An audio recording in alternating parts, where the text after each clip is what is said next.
వేడి వేడిగా మిర్చి బజ్జీ వేసుకుందామా? కమ్మటి రుచితో సూపర్గా ఉంటాయి. మొదట వాముని ఒక స్పూన్ తీసుకొని అందులో కొంచెం రుచికి సరిపడా ఉప్పు, ధనియాలు జీలకర్ర వేయించిన పొడి ఒక హాఫ్ స్పూను వేసుకొని మెత్తగా పొడి చేసుకొని పక్కన ఉంచుకోండి. తర్వాత నేను ఈ మిరపకాయని తీసుకున్నానండి. చూస్తున్నారు కదా, ఇవి కొంచెం కారంగానే ఉంటాయి. కారం తినలేని వాళ్ళు ఆ గింజలన్నిటినీ తీసేసి తరువాత వాము పొడిని మిర్చిలో వేసుకోండి.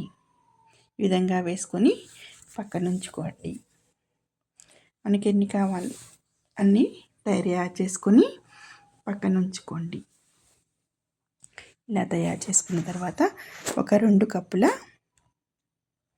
శనగపిండి తీసుకొని అందులో రుచికి సరిపడా ఉప్పు, కొంచెం వంట సోడా వేసుకొని అన్నింటినీ కలిసే విధంగా ఒకసారి కలుపుకొని తర్వాత అందులో కొద్దిగా నీళ్ళని యాడ్ చేసుకుంటూ పిండిని దోశ పిండిలాగా కలుపుకోవాలి.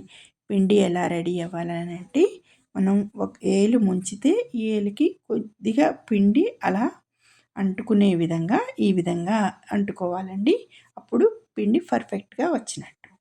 తర్వాత స్టవ్ మీద బాండీ పెట్టుకొని ఆయిల్ వేసుకొని ఆయిల్ వేడైన తర్వాత శనగపిండిని కొంచెం గ్లాస్లోకి తీసుకొని వీడియోలో చూపిస్తున్న విధంగా మిర్చిని అందులో ఈ విధంగా ముంచి ఒకవైపు మొత్తం గ్లాస్కి ఇలా ఆనుకొని తీస్తే ఒకవైపు మిర్చి ఈ విధంగా కాలడానికి వచ్చేలా మిర్చి బజ్జీ అనేది మనకి రెడీ అవుతుంది.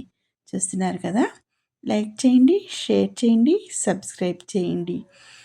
మీరు కూడా మిర్చిని తయారు చేసుకొని టేస్ట్ చేసి నాకు కామెంట్ చేయండి.